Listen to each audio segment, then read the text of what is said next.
Good day, everyone. I'm Justin L. Sangal from BS Ed Math 3A. So today, I will present my final project task number 2, which is subgroups and lattice diagram.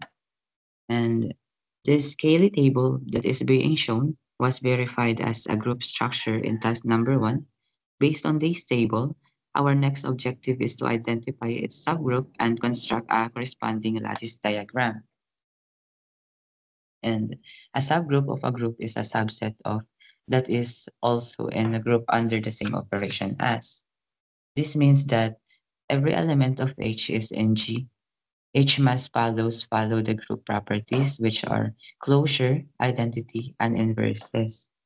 And note that while associativity is a requirement for a subgroup, it's important to remember that associativity is a property of the group operation, not of the subset itself.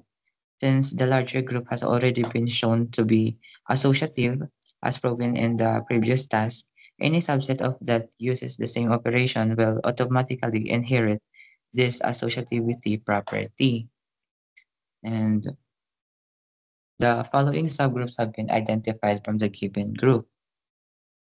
So A is the improper subgroup, which is the group itself. So the group G is equal to JUNCRISDLOVEMATH under operation star. We already checked that this is closed, has associativity, has identity element, and has inverse. Now, let's move on. So B is the trivial subgroup, which is the G1 is equal to element G under operation star, which is this trivial subgroup is closed and has identity element and has inverse, which is itself. The next one is the proper subgroups, which is the subgroup G2 is equal to element J and RS under operation star. So this is the table, and as you can see, this is closed because when we operate two elements, the resulting elements is within the given set. And the identity element is J because when we operate the given sets to J, the result will be itself. So J star J is equal to J, N star J is equal to N, R star J is equal to R, S star J is equal to S. And the inverse, so the inverse of J prime is J. As you can see in the table, if we operate J star J, the result will be J. And when we operate I, and the second one is N prime, so N prime is equal to S. So as you can see in the table, when we operate N star S, the result will be J, which is the identity, meaning the inverse of n prime is equal to S, and R prime is equal to R, because if we operate R to R, we will get the identity element J, and S is S prime is equal to N, because if we operate S star N, it will be equal to J. And this subgroup is closed under group operation and contains the identity element, contains inverses of its element. Therefore, it is subgroup of a group. And the next one is subgroup G3 is equal to GRLM under operation star. And this is the table, and it is also closed, just like the subgroup G2. And the identity element is also J. And because if we operate the given elements to J, the result will be itself.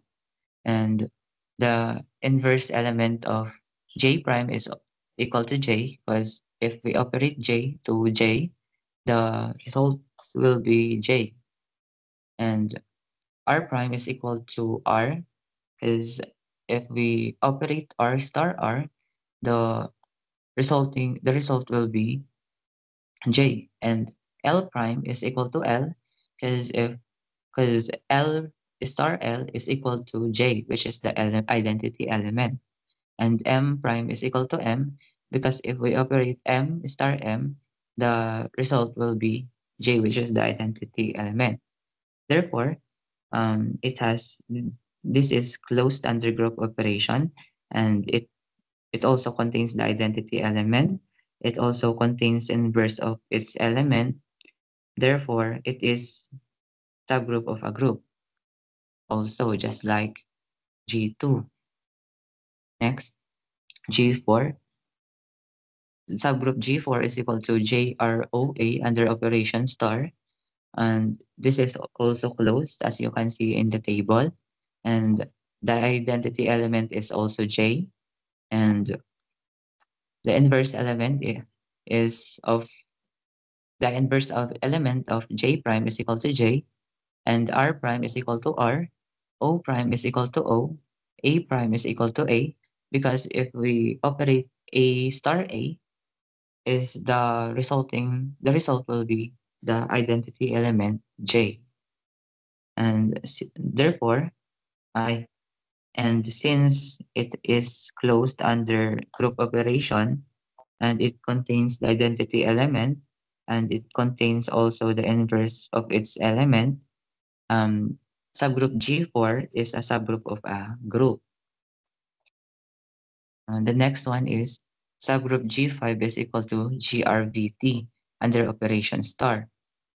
As you can see in the table, this is also closed, because if we operate two elements, the resulting elements will be within the set.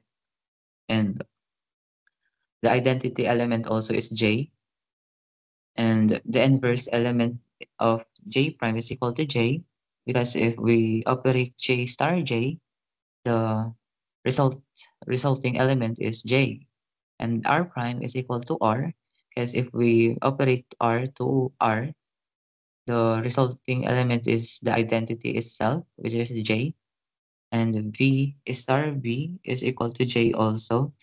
Therefore, the inverse element of B prime is equal to B, and T prime is equal to T also.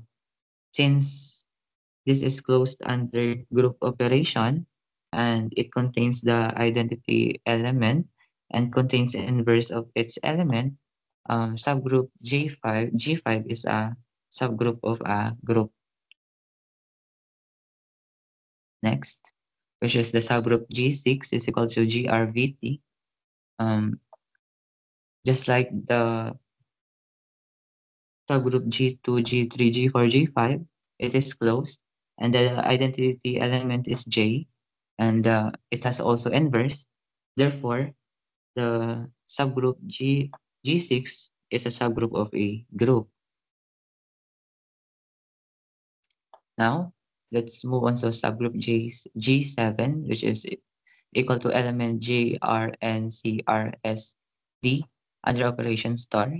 And as you can see in the table, when we operate two elements, the resulting element will be within the given set. And the identity element is also J, nothing's changed. And the inverse element is J of J prime is equal to J. The U prime is equal to D, because if we operate U star D, it is equal to identity element J based on the table. And n prime is equal to S, because when we operate n to n star S, it will be equal to identity element J, and C prime is equal to I, because if we operate C star I, it is equal to J, and R prime is equal to R, and I prime is equal to C, and S prime is equal to N, and D prime is equal to U, because if we operate D star U, we will get the identity element J. And since this subgroup is closed under group operation, and it also contains the identity element, and it contains inverse of all its element, therefore, this subgroup is it is subgroup of a group also. Next, uh, just like the G7, the subgroup G8 is equal to element G and RS LVMT under operation star. This is also closed, and the identity element is J, and it has also inverse, which is J prime is equal to J, N prime is equal to S, until to T prime is equal to T. So therefore, the subgroup G8 is also a subgroup of the group. Next, the subgroup G9 is equal to JNRSOAH, and it just like the subgroup G7 and G8, it is also closed, and the identity element also is J, and it has also inverse. Therefore, it is a subgroup of a group. Now, let's move on to G10, which is equal to J JR under operation star. It is also closed because if we operate the two elements, the resulting elements is also under or within the given set. And the identity element is also J, and the inverse element is it has also an inverse element, which is J prime is equal to J, R prime is equal to R. Therefore, it is subgroup of a group. And just like the subgroup G10, the subgroup G11, G12, G13, G14, G15, G16, G17, and G18 is also closed under the group operation and contains the identity, which is the J, and it also contains inverses of its element.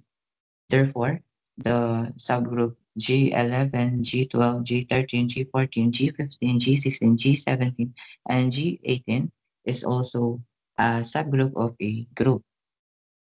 And after confirming the subsets, we found that the sets labeled G1 to G18 meet all the requirements to be subgroup of the group G, which has 16 elements. And each one is tested to make sure it is closed under the group operation, contains the identity element, and includes an inverse for every element. Finding these subgroups allows us to create the subgroup lattice, which shows how the subgroup are related to each other. And this is the lattice diagram. As you can see, the first row is the group itself or the improper subgroup, which is the improper subgroups. And the second one is the proper subgroups, which has the element of 8, which are the subgroup G8, G7, G9. And the third one is the subgroup also, subgroup G5, G3, G2, G4, and G6, which has an element of 4. And the fourth row is the subset of G13, G17, G11, G15, G10, G12, G16, G14, G18, and that has an element of 2. And the last row is the trivial subgroup, which is the G1. And as you can see in the lattice diagram, you can see the connections between the improper subgroups to proper subgroups down to trivial subgroups. And that's all for today. Thank you. See you again next time.